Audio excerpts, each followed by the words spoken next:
পিছনের মাসে সম্ভবত কি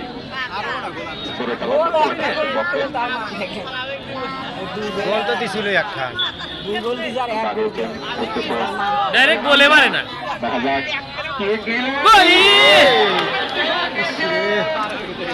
এটা হলে শর্ট করা লাগবে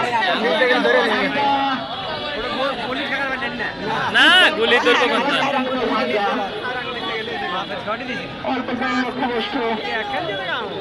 দেখার মতন একটা শট নিয়েছিলেন সেই হামজা অল্পের জন্য বেঁচে যায়। আবার আক্রমণে কিন্তু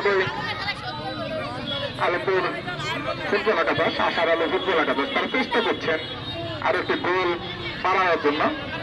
তারা 2-0 গোলে এগিয়ে আজকের এই খেলায় দাঁড়িয়েছে। দেখা যাচ্ছে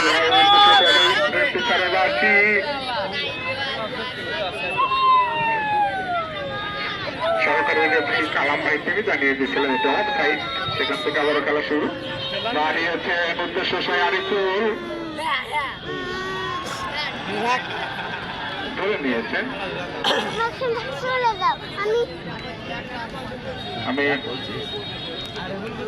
দলের খেলার দৃষ্টি আকর্ষণ করবো, সুন্দর খেলার সুলভ আচরণ করবেন আপনারা।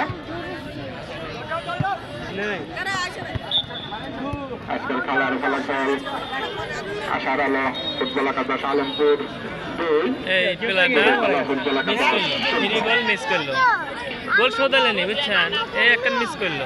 আগামীকালকে এই মাঠে অংশগ্রহণ করবে শক্তিশালী পুরালিয়া ফুটবল একাদশ বনাম ফুটবল একাদশ। দাঁড়িয়েছিলেন